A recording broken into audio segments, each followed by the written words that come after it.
the New York State Capitol. It's where ideas are made into laws. Laws that protect you and your family, create jobs, save the environment, and make New York a better place to live. I'm Assemblyman Mike Spano. I represent you in Albany. Each year, thousands of bills start off on the path towards becoming new laws. It's a long journey, and they won't all make it, but many will. The course they follow is complex and often fascinating. We call it the legislative process, and it all takes place right here. Join me as we take a tour of this historic building and learn how an idea becomes a law.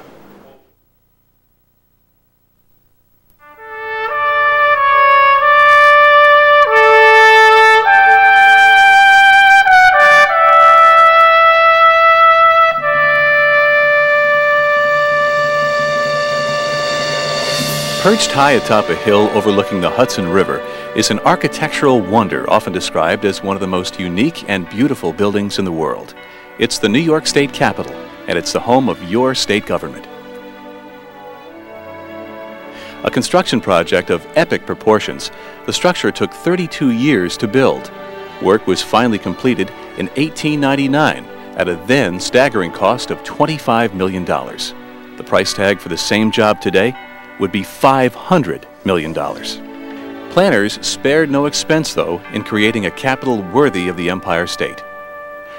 The Great Western, or $1,000,000 staircase, is the building's architectural centerpiece. More than 600 stone carvers worked for 14 years to chisel elaborate designs into the bare walls. Among the details were a large number of faces from the well-known to the Capitol unknowns, anonymous representations of the carvers and members of their families. The fanciful carvings also include New York wildlife and mystical creatures.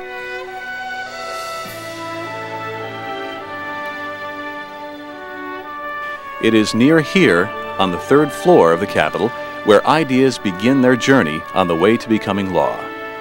This is where the state legislature, one of the 3 branches of New York state government, meets to consider and debate new laws.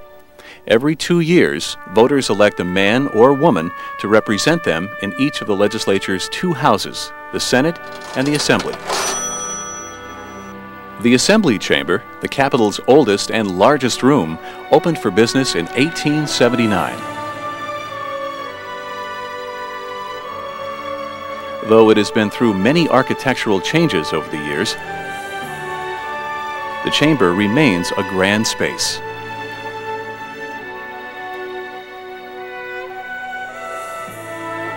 It features sandstone walls, polished granite pillars, and large windows of both clear and stained glass that allow natural light to bathe the proceedings.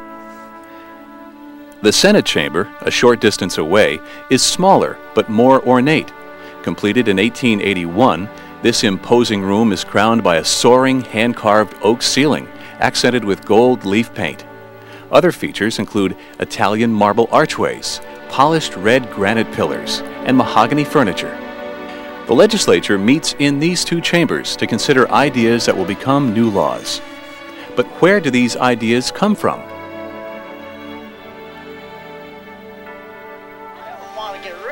Often, the seeds for new state laws are planted when people back home pass along ideas to their representatives, who then spread the word to their colleagues in the Capitol. Then the idea is thoroughly researched, written up as legislation, and assigned a number. It is now officially a bill. The process of legislative review begins with the committee system. Public input plays a major part in the process. Often, committees will hold public hearings in communities across the state to find out how people feel about a particular issue. This is one way you can lobby for a bill's passage or defeat. It's far from the only way, though. Because Assembly members are elected to speak for their constituents, they pay special attention to letters, emails, phone calls, and personal visits from the people they represent. After gathering input and considering the bill amongst themselves, the members of the committee are ready to vote. I have really no opposition to this bill myself. If approved, the legislation is ready for its next stop, the Assembly Chamber. When a bill number is called, members have the opportunity to debate whether or not the bill should be passed. However, I'm not so sure it's a good idea now. I couldn't disagree with you more. Once everyone has had their say, the measure is put to a vote by the full Assembly.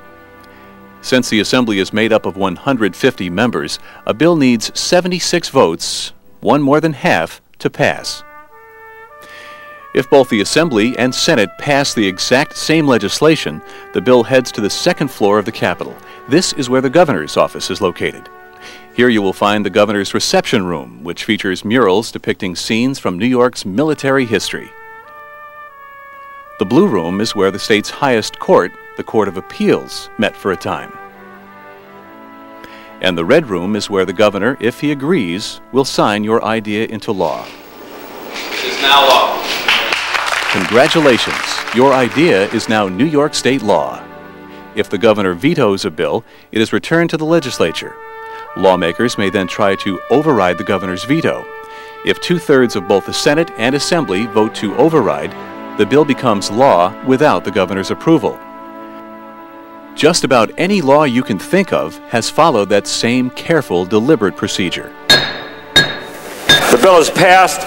The legislative process is a cornerstone of our democracy, and it is a system to which every citizen has access.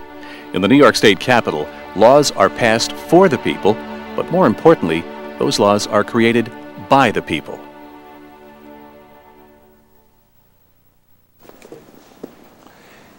I hope you've enjoyed our trip through the Capitol.